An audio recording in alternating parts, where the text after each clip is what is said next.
Good morning, everyone. Am I audible now? Rehan, Pragati, Shivam, Dheeraj, Sneha.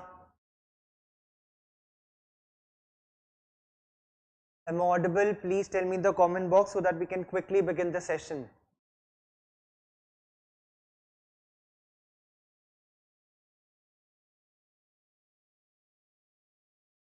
Rehan, okay, yeah, Amrita. Great, great. So I have an announcement for all the GS, the batches which are going on at Tathastu ICS. We have GS Foundation morning batch, GS Foundation evening batch. Both of the batches are starting from 19th of April 2025, and along with the GS batches, we have two optional batches which have started from 7th of April. The first is Philosophy by Dr. Tanu Jain ma'am as well as her team, and PSIR optional by Manoj Sharma sir.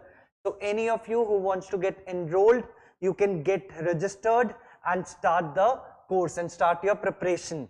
So under mains Manthan, we have four important editorials. The first is a historic judgment, is a landmark judgment, would be remembered in history. It's about the guidelines which have been set up for the governor under Article 200 of the Indian Constitution, which has reaffirmed the principles of separation of powers, constitutional morality, as well as cooperative federalism. So we will discuss this in detail. It's a very, very important judgment by the Supreme Court yesterday. Then a regional revival. This editorial talks about the BIMSTEC summit, the 6th BIMSTEC summit, which occurred in Bangkok, Thailand. It's talking about India's strategic calibration from SARC focus to BIMSTEC focus and sustainable integration to halt the BIMSTEC stagnation. BIMSTEC should be treated for regional cooperation mechanism. Then we have strengthening enforcement of judicial orders.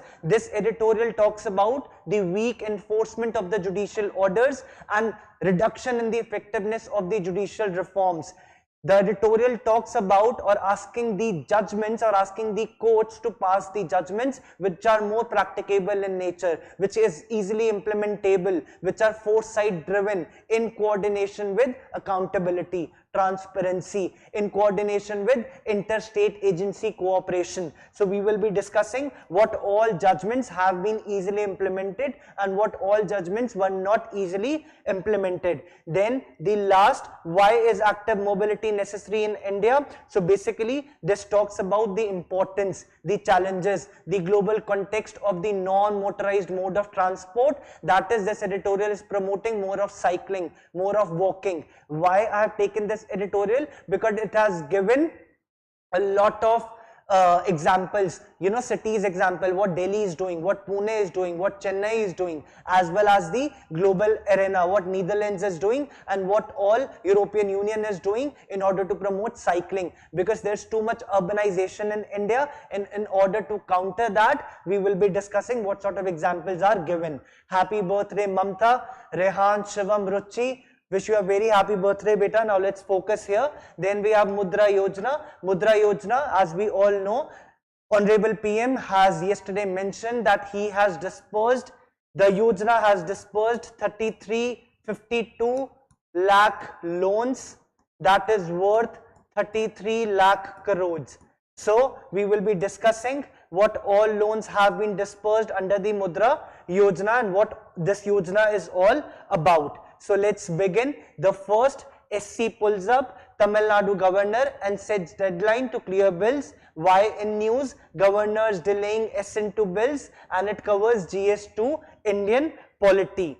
Now the first slide, the case. First of all, which case, under which case Supreme Court has passed this judgment? The case is State of Tamil Nadu versus Governor of Tamil Nadu. So this is the case in which Supreme Court has passed the judgment and has declared the actions of governor as unconstitutional, as arbitrary, as erroneous in law. What was the background? So Tamil Nadu governor, that is R.N. Ravi, he has delayed SN to around 10 bills which have been passed by the Tamil Nadu State Legislative Assembly. Then after repassage of this bills, so R.N. Ravi kept those bills under, he withhold the SN to these bills, and after reconsidering by the State Legislative Assembly, again he reserved the bill for the President consideration, and that led to the debate, that led to the constitutional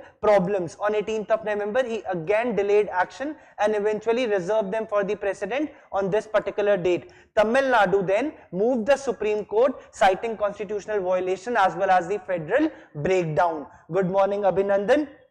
Then we will see the Supreme Court's verdict. So, bench of justice, that is J.B. Pardiwala as well as R. Madhavan, they ruled the governor's conduct as unconstitutional and violation of Article 200. So, what does Article 200 says? We have discussed all of this. If you remember, we have discussed Article 200, Article 201, all that we have discussed few days ago. So, Article 200 says, once the bill is passed by the State Legislative Assembly, they need governor's assent. So, governor has 4 options when he receives the bill. The first, he can ratify the bill. Second, he can withhold the bill. Third, he can return the bill to the State Legislative Assembly. And fourth option he has, he can reserve the bill for the consideration of the President if that bill is contravening to any of the fundamental rights or endangering the position of the state high court or threatening the sovereignty, unity or integrity of India. Any of such circumstances, governor can keep the bill for reconsideration for the President. So, under Article 200, governor has 4 options. Then comes, it declared that President assent. Okay, so what happened? Governor has reserved the bill for the President, Draupadi Murmu ji. Out of those 10 bills, the President has given assent to only 1 bill. She rejected 7 bills and 2 bills as non-consideration. So, Supreme Court has declared the order of President of India as null and void, as unconstitutional, as arbitrary. Here, the Supreme Court has proved that the governor is just a constitutional head. They should not act like a political actors, right? Then we will see the key observations by SC. SC is saying the governor should act as a friend, as a guide, as a philosopher to the state and not as a hindrance to the state. Then it's saying that governor is a sagacious counselor and not a political actor. As I've said, the governor should act as a sagacious counselor means the governor should act as impartial, the governor should act as wise, as mature, and he should give sound constitutional advice when asked by the State Council of Ministers. So he should act as a mature person, he should uphold the spirit of the constitution and not a political actor. So he should act as a constitutional head and not the political actor. In this way, Supreme Court has again given primacy to the legislative process, and not the executive outreach. Learn this statement. Primacy to legislative process and ban the executive outreach. Then we will see the second, so the timelines and duties. So what timelines have been given in the Supreme Court judgment? Earlier, there were no timelines. Governor used to sit over the bill indefinitely. He used to exercise pocket veto. But now, this is no more the consensus. Timelines and duties under Article 200. Once the bill is presented, governor must assent, withhold assent or reserve it for the President, but not indefinitely. So what is it saying? If withholding assent, if it's refusing to sign the bill by any of the reasons, he can do that maximum for 1 month. Within 1 month, he should take the aid and advice of the State Council of Ministers. So now within 1 month, the governor needs to react. Then second, if he wants to return the bill, to the State Legislative Assembly with or without amendment, if he want that State Legislative Assembly should reconsider the bill, he should do it within a span of 3 months. And then if he wants to reserve the bill for the President consideration, again he should do that, he should take that decision so that Draupadi Murmu can consider the bill within the span of 3 months. And last, if the bill is being sent to the State Legislative Assembly for reconsideration and the State Legislative Assembly passes that bill with or without amendment, the governor is bound to give his assent. After that, he cannot reserve the bill for the President consideration. He did that only, and that is why all this case has gone to the Supreme Court. He gave the bill to the State Legislative Assembly of Tamil Nadu. They passed the bill, and then governor again kept it for the President consideration. So this is what? This is delaying the bill. This is delaying the legislative process. This is doing intentionally. This is doing for political reason, and that is why Supreme Court has intervened. So if bill is passed by the Assembly as per first provisions, governor must give his assent within a span period of 1 month. So now you should be knowing this, what within 1 month and what within 3 months. This is important, right? Then comes no pocket veto allowed. So firstly, what is pocket veto? When a governor or a president sits over the bill indefinitely, right? They kill the bill without a formal decision.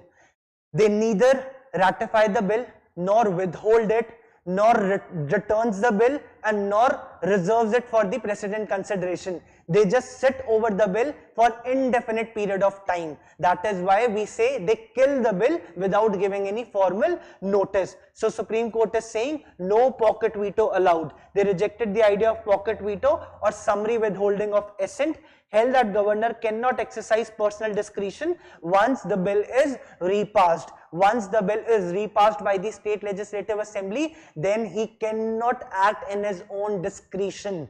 He's bound to give his assent to the bill. Discretionary powers. So basically, before independence, under the Government of India Act 1935, there was a provision under Section 75 where it's been written that governor can act in his discretion.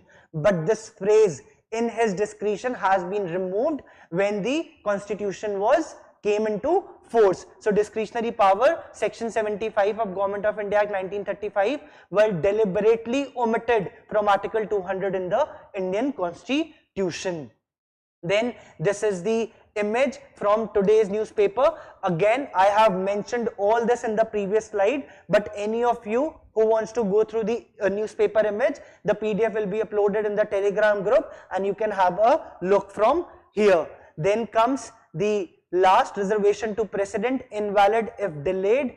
If governor wanted to reserve for President, he should have done it in the first instance, not by returning the bill to the Legislative Assembly and then keeping it for the President consideration. That is wrong. Ab pehle instance mein, within the span of first 3 months, take a call, take a decision, governor. If you want to reserve the bill for President. Not allowed in the second instance after repassage. Such action deemed to be non-bona fide. Non-bona fide means not genuine, not honest. Right? It's like you are doing it for political reasons and you are delaying the bill intentionally. Then governor's inaction is equals to violation of constitutional ethos. So bill passed by elected legislature representing the will of the people, unduly delay turns them to mere paper, defeating the democratic process.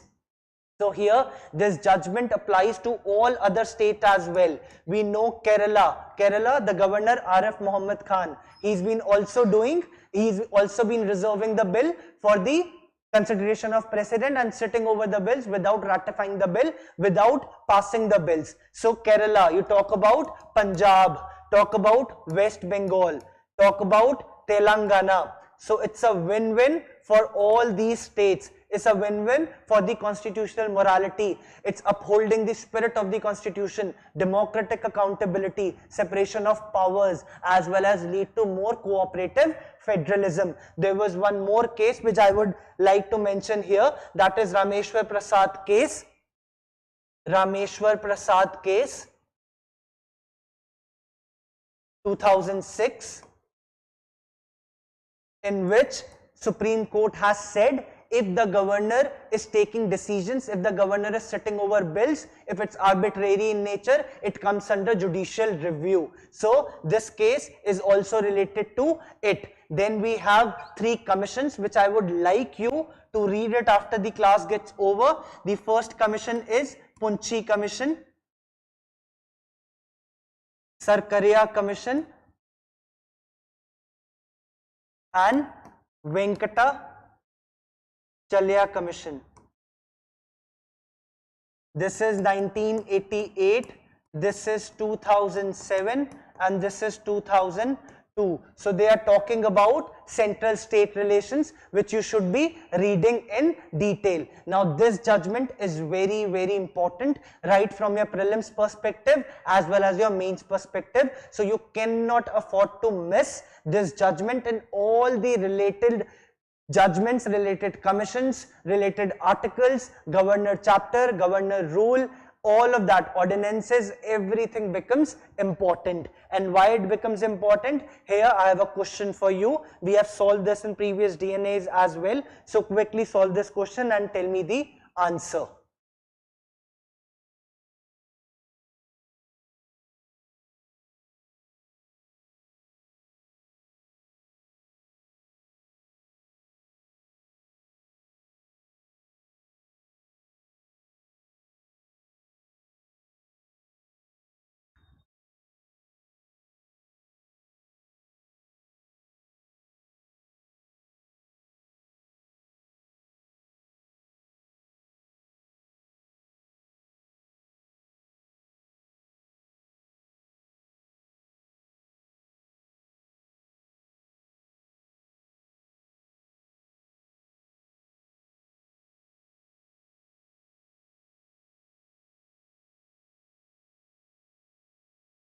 Quickly give me the answers.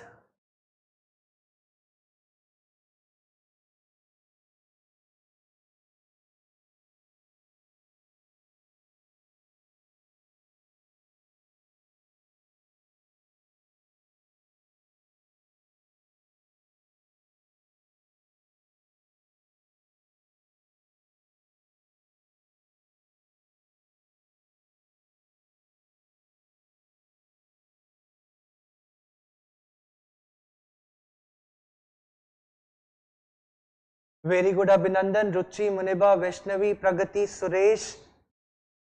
Yes, absolutely, Charita. We have done this question before as well. Very good, Ekta. The correct answer is 1 and 3. So the question is, which of the following are the discretionary powers given to the governor of a state? The first is sending a report to the President of India for imposing the President rule. Absolutely right. Appointing the minister, it's not a discretionary power. The governor is supposed to appoint the ministers on the advice of the chief minister. So this is wrong. It's not a discretionary power. He can reserve the bill for the president consideration. It's a discretionary power. And last, making the rules to conduct the business. Of course, it's not a discretionary power. It's according to the rules of procedure. So the correct answer is 1 and 3. Now next, we had 2 questions from mains as well in the year 2018 as well as 2022. The practice these questions, they were asked related to governor only. So please read it after the class gets over and try to do these PYQs. Try to write the answers on it. Then comes the next editorial, that is regional revival. The name itself is indicating the 6th BIMSTEC summit in Bangkok, Thailand, in which our Honorable PM has participated. It's talking about strengthening the regional cooperation and India's focus from SAARC, which has Pakistan in it, to the BIMSTEC, which has connecting the South Asia as well as Southeast Asian nations, and it's making sure that SAARC has become stagnant, STARC has lost its relevance, but BIMSTEC should not get stagnated and there should be sustainable integration. So YN News, 6th BIMSTEC Summit in Bangkok, Thailand, it covers GS2 international relations.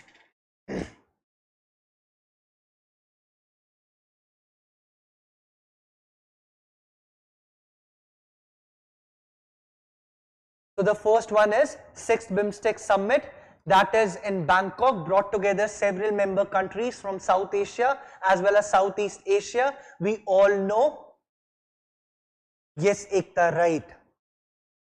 As we all know, we have India, Nepal, Bhutan, Bangladesh, Sri Lanka from South Asia, and from Southeast Asia we have Myanmar and Thailand. Very good, Ekta. So these are the 7 members. The summit held amid global turbulence. What global turbulence? Russia-Ukraine war, Houthis in Yemen, right? Israel-Palestine war, tariff war in USA, China, all of these countries playing reciprocal tariff marks a significant moment to rejuvenate the group after years of stagnation. This is the picture from the recent summit of BIMSTEC. So basically, I've discussed all of this, conceived as a bridge, South Asia's SAARC and Southeast Asia's ASEAN. So both these SAARC and ASEAN comes a midway, a bridgeway, that is BIMSTEC achieves its goals due to lack of clear direction as well as political tension after the India-Pakistan ties deteriorated in 2014.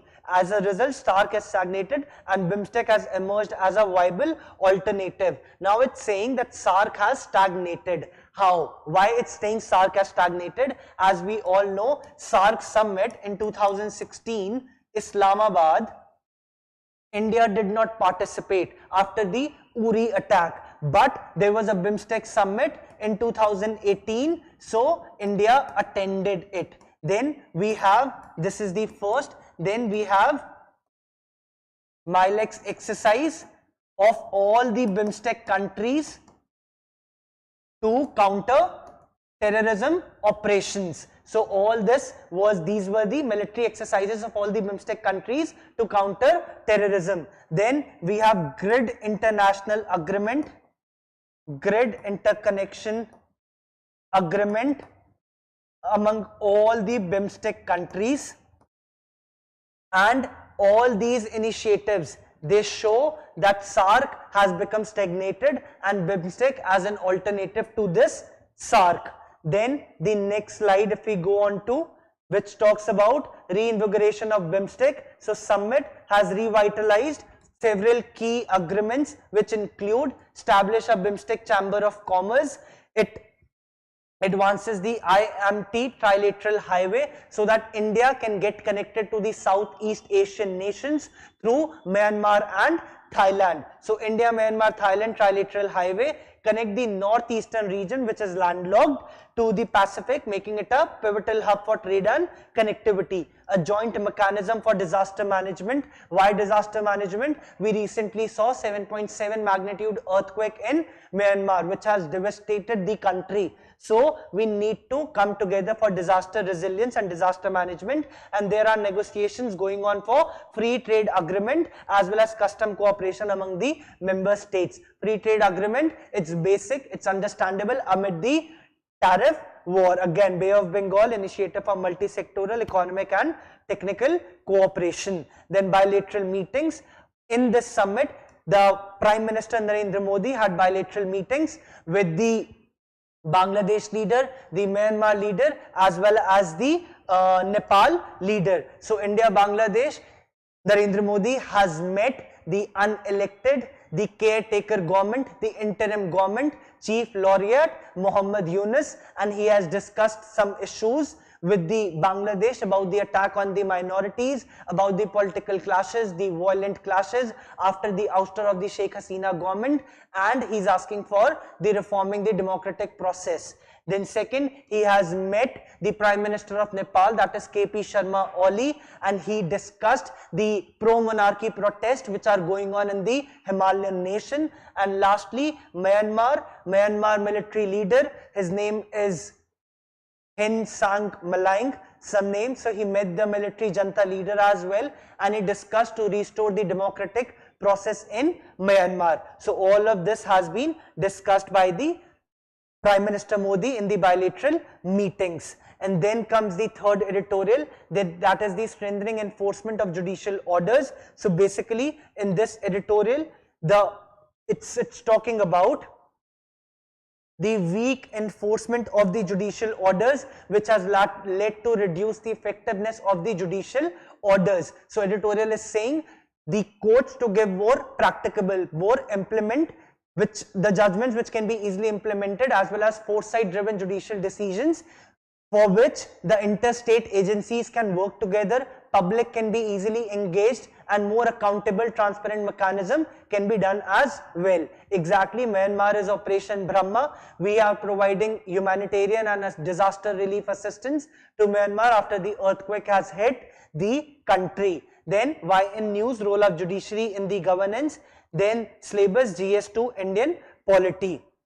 Then comes the first one. Wait.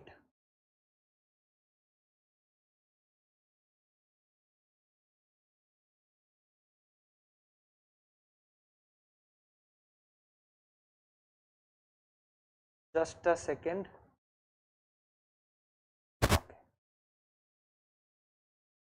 So the first slide, issue of enforcement and judicial orders. So what happened was, first I'll tell you the gist and then we will switch to what's been written there. First you get the understanding. So basically there is a problem going on in central Jaipur that the buses and the trucks, the problem of air horns due to the buses and the trucks during the night hours 10 p.m. to 6 a.m. So National Green Tribunal, which is a judicial body, a specialized body which deals with the environmental issue judgments mostly. So they pass the orders to ban such air horns during the night hours in the central Jaipur. But the editorial is saying that the problem still persists and there have been no actions taken till now. So he's saying there is weak enforcement of the judicial decisions. The enforcement agencies are taking it very lightly. So the article discusses about the persistent challenges in enforcing judicial orders in India using the example of air horn usage in Jaipur, which continues to violate the NGT orders. Despite existing regulations, the traffic police as well as pollution control boards have failed to ensure compliance, leaving the issue unresolved for over 2 years. Then the editorial is talking about 2 more judgments. This judgment, that is state of Tamil Nadu,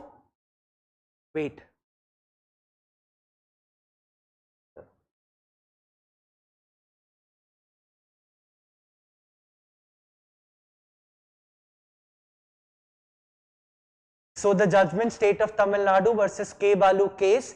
In this judgment, what happened was Supreme Court has banned to sell liquor within 500 meters of the highways to reduce the road accidents because of drunk driving. This editorial is saying this judgment again has not been enforced at the grassroots level. Why? It has given 2 reasons. What state government is doing? State government has declared the national highways as urban roads and bypassed the judgment. That is the first reason. Second reason, it is saying all the liquor shops which were located within the distance of 500 meters now have relocated few meters beyond the restricted radius. So there is not a proper enforcement of this judicial order. A significant gap between the judicial intent as well as the ground level enforcement. It's saying that judicial orders are being passed with well-intentioned, with good intention, but ground level implementation is weak, is zero. Many judicial orders are made without considering the practical hurdles to implementation. As seen in state of Tamil Nadu versus K. Balu case, the liquor ban decision faced circumvention due to weak enforcement frameworks. I have told you that what were the problems and how the state government has surpassed the Supreme Court judgment.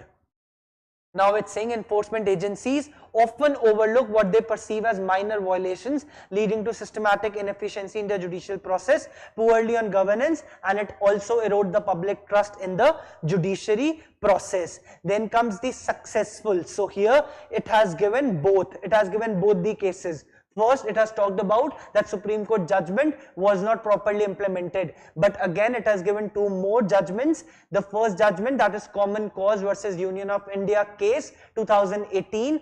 It's related to passive euthanasia, and the Supreme Court has said that that citizens have right to die with dignity under which article? Under Article 21. So in this article, Supreme Court has given proper guidelines as well. It has asked for the formation of medical boards. It has asked for proper surveillance. It has asked for proper designation of the authorities which will look after this and which will declare on what conditions the citizen is allowed to die with dignity. So examples of successful enforcement: Common Cause versus Union of India case, where passive euthanasia was legalized with clear guidelines for healthcare institutions. Then again there was one more judgment, that is MC Mehta versus Union of India, which is again related to Taj Trapezium zone. In this, the Supreme Court has said in order to protect the Taj Mahal, that region, all the polluting industries must be relocated and there should be implementation of stricter emission controls. So similarly, TAR trapezium zone directives demonstrated effective interagency coordination in environmental monitoring. Then comes the recommendations. What sort of recommendations the editorial has provided? The first is accountability framework. So appointing officers in every government department and agency to monitor and ensure compliance with the judicial orders. One such example here is Vishakha guidelines. It's still being implemented. So Vishakha guidelines 1997 to prevent sexual harassment at the workplaces. Then use of technology, leveraging technology for real-time monitoring of government departments and agencies to ensure that the judicial directives are implemented efficiently. Then third, public engagement. How public engagement? One rock example is Swachh Bharat Abhiyan as well as Supreme Court orders on waste management.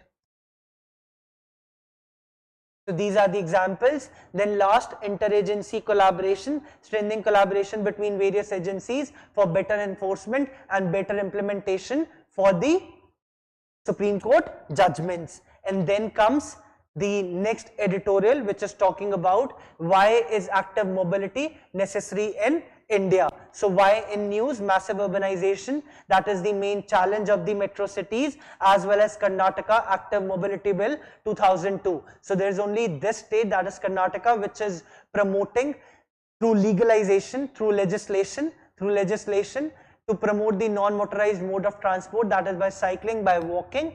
So syllabus, governance and social justice. Then comes what is active mobility? It refers to non-motorized mode of transport, that is the cycling as well as the walking as well as skateboarding, primarily used for travel rather than recreation. These are very simple, which does not need much explanation.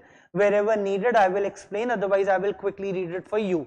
So it's gaining attention due to urban challenges, traffic congestion, pollution, health concerns and increasing number of the pedestrian deaths. So Karnataka is saying the highest number of pedestrian death, and that is why it has brought that bill, right? These factors make it essential to encourage and integrate active mobility into India's urban infrastructure. Then rising need, urban infrastructure shortcoming. We all know every other year there is one or the other question on urbanization. If not on urbanization directly, from nearby themes, the mains question comes. So urban infrastructure, urban areas have made strides in creating pedestrian and cyclist friendly zones. These are often shared with motor vehicles, leading to accident, making active mobility unsafe. Then the Karnataka Active Mobility Bill 2002, which we will see in the upcoming slides. Then the health benefits, it reduced the risk of chronic disease, cardiovascular health and mental well-being. In Karnataka, recorded the highest pedestrian death rate in 2020. As I have mentioned, it aims to protect pedestrian right and promote safe non-motorized transport. So basically this bill wants safe, inclusive and for everyone, so that even the disabled or differently able people can also access the non-motorized mode of transport and making the environment safe for them. Then environmental benefits, walking and cycling are sustainable modes of transportation. They contribute marginally to carbon emissions, compared reduce the overall carbon footprint. 12% road transportation emission could be mitigated, as we all know, net zero target by 2070. Then economic benefits, economic savings, boost local businesses. How local businesses? It will lead to foot traffic, side pedestrians, more people will walk, more shops are there, we will tend to buy more things, which should be avoided. It also reduces healthcare cost due to improved public health. Now comes the challenges. What are the challenges? Lack of infrastructure. Over 85% of the Indian roads, I would say it's more than majority of the Indian roads, do not have pedestrian facilities for the walking as well as cycling. Social perception is that is related to your social status. Basically it's a perception na, ki if you're, if you're walking, if you're bicycling, so you must be a child or you must be a labor, right? It's a social status symbol. If you talk about lack of infrastructure, we all have seen in the metro cities. You talk about Delhi, talk about Mumbai, talk about Calcutta, talk about Hyderabad, right? Either the pedestrians are not there, if they are there, they are broken, and if they are not broken, they are what we say, that there are so many vendors going on and roaming over there, so you don't have the place to walk, you don't have the place for cycling. Forget about cycling, you don't have a place to walk there as well. Then weather and distance, extreme weather conditions, we all know extreme summers in India, it would be exhausting when the temperature rises 45 degrees above Celsius, and Delhi and Gurugram, all the metro cities, the problem gets even more tougher. Then traffic congestion, weak traffic enforcement make walking and cycling unsafe. We all know. How many of you while driving stop when there is pedestrian crossing? Very few of us, right? Then comes the examples. Karnataka Active Mobility Bill. The bill aims to promote urban mobility by protecting pedestrian and cyclist rights, access to public spaces, and creating a legal framework. So this you need to learn. Karnataka Active Mobility Bill 2022. Then the government initiatives, Delhi, Pune, Chennai and Kochi. I have included this editorial because of these examples. Karnataka Active Mobility Bill, as well as these 4 examples and global examples which are there in the next slide, so that if there is any question on urbanization, you can write at least a paragraph with the examples and highlight these examples. Very few aspirants would write it, so you be one of those few. So Delhi is expanding cycling, pedestrian friendly streets under Delhi electric vehicle policy. Then Pune comprehensive bicycle plan, it is creating over 300 kilometers of cycling lanes. Chennai, under the Smart Cities mission, they are also designing the roads for pedestrian safety, and Kochi has introduced public bicycle sharing system to improve last mile connectivity. And then comes the global examples. In global examples, it has given the example of Netherlands, which has developed over 35,000 kilometers of dedicated cycling lanes. Then European Union, it's talking about Vision Zero. It's an initiative of European Union to make the non-motorized mode of transport more safe, more inclusive for the public. And then we have Germany Berlin Mobility Act. It's also talking about the cycling lanes, reduce speed limits for motor vehicles within the city limits. So I've given you so many examples. I've given you Delhi, Pune, Karnataka, Kochi. Then I've given you Netherlands, European Union, Vision Zero. Then you have Germany, Berlin Mobility Act. And last, under Prelims Sarthi, we have one news I'll be covering.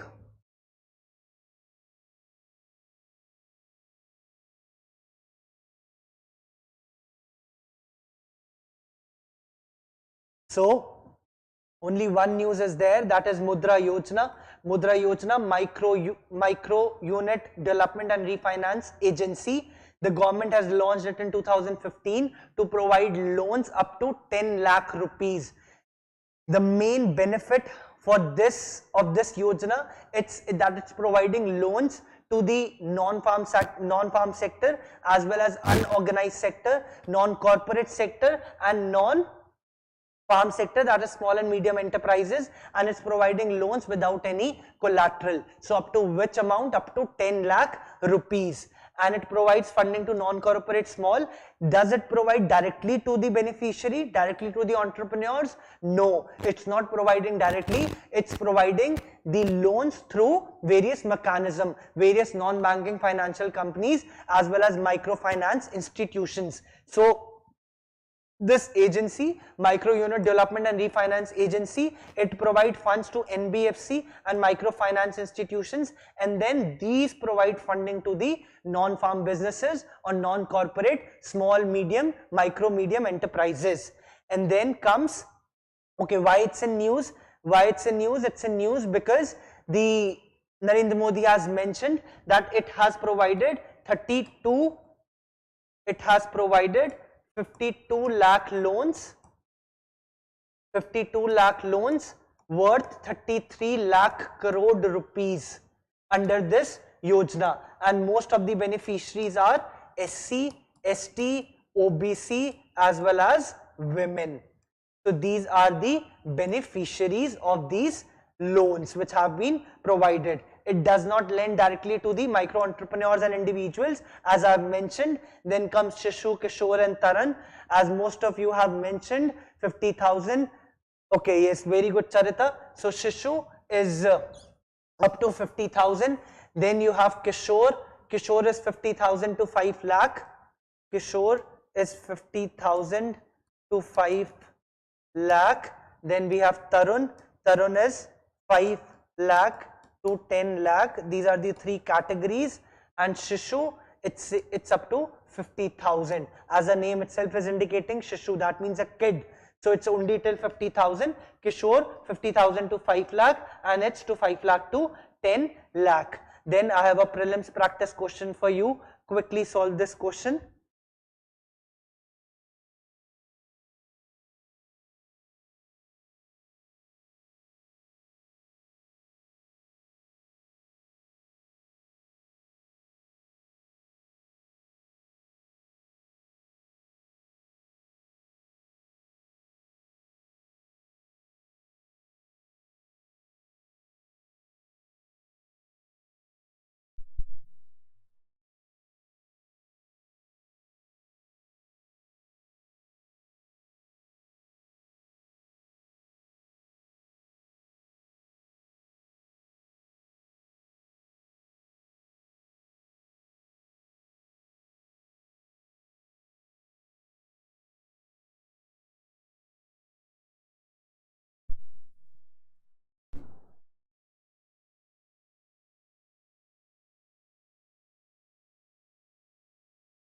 Very good. Srimant, Vaishnavi, Pragati, Mamta, Charita, Roshni, everyone is giving the correct answer. That means you have understood the scheme properly.